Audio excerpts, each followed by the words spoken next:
Pour le dernier mois de RVL, retrouvez chaque jour un portrait de bénévoles, animateurs, animatrices, en bref, ceux qui font de RVL la radio que vous écoutez depuis 1982. Le matin, midi et soir, plongez dans les souvenirs et les anecdotes de ceux qui ont bien voulu se prêter au jeu de l'interview.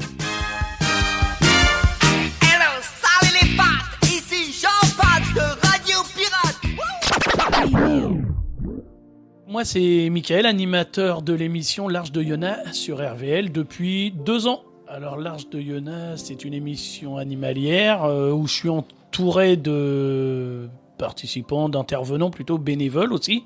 Et pendant cette émission, on donne des conseils. On essaie d'aider les associations, les refuges à se faire connaître et surtout à faire adopter les loulous. Voilà. Mais plus le temps passe, plus on agrandit les thèmes, enfin on essaye de faire de plus en plus de choses pour la cause animale.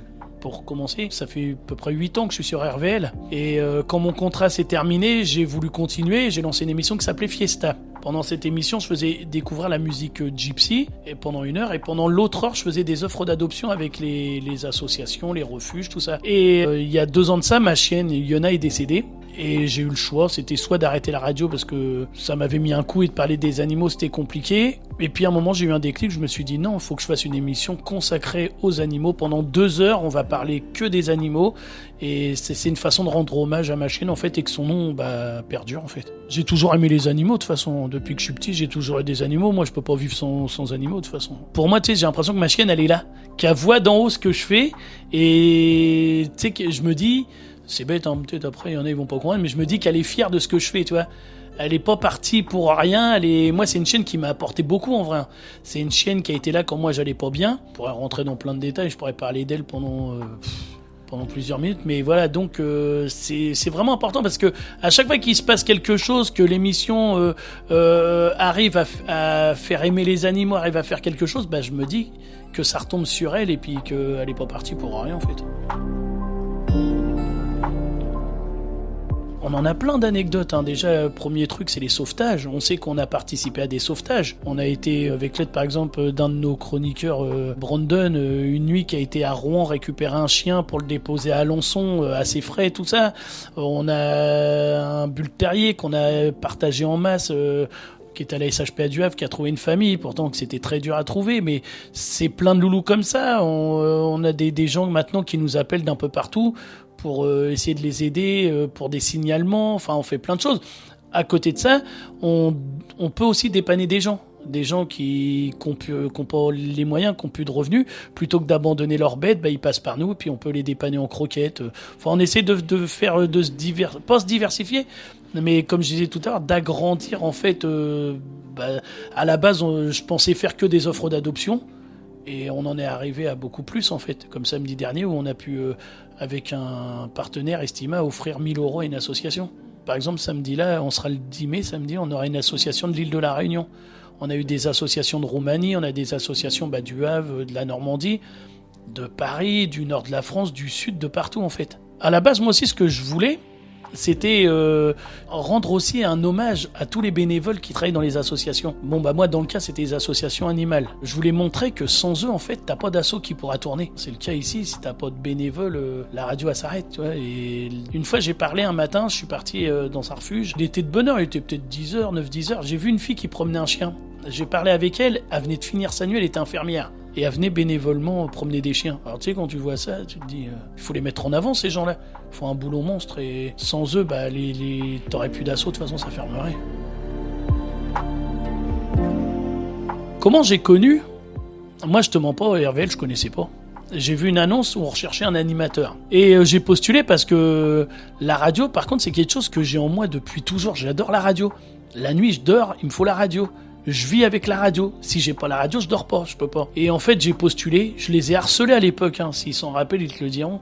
Je leur téléphonais jusqu'au jour où ils m'ont appelé pour me dire que c'était bon, je commençais. Et puis, je suis plus parti. Moi, je me sentais bien, en fait. J'ai pas eu un peu de panique parce que je pense comme tout le monde, quand on te met devant la table et puis que tu vas te dire comment ça fonctionne et il y a trop de boutons, tu sais pas. Mais en fait, je me sentais bien. Et j'aimais ce que je faisais, surtout, c'est ça. Ça m'a apporté quoi ? Beaucoup de choses. Ça m'a apporté déjà en premier lieu des gens. avec qui sont devenus plus que des amis. Je prends l'exemple de Cyril, par exemple. Avec Cyril, on se connaît par cœur maintenant, je pense. Et après, il y a plein de monde, hein, que ça soit toi, que ça fait pas longtemps que t'es là, Marin, même toi, Antoine, ça fait pas longtemps, mais il y a quelque chose qui se fait quand t'aimes la radio, tu sais, on a l'impression qu'on se connaît bien, et puis et voilà, et c'est l'ambiance que j'aime bien en fait. Une fois, j'ai animé le soir de Noël, j'avais rien prévu, j'avais pas mes enfants, puis je suis venu ici.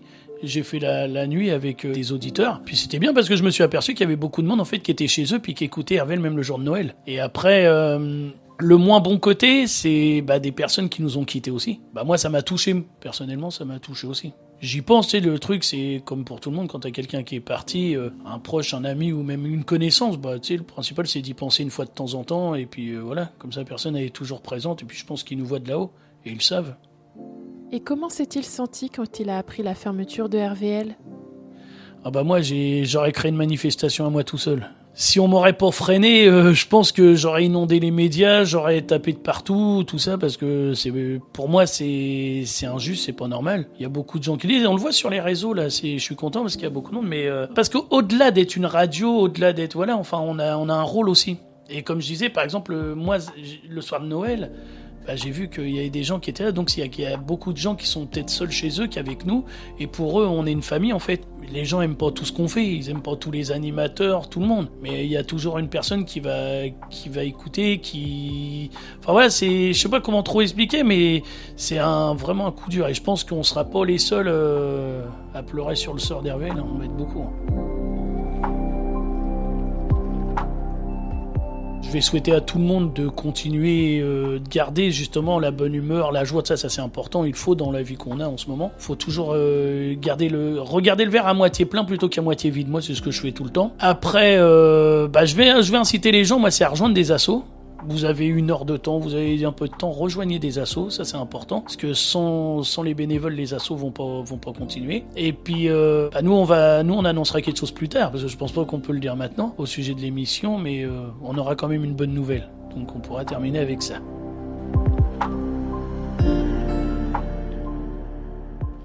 Merci beaucoup.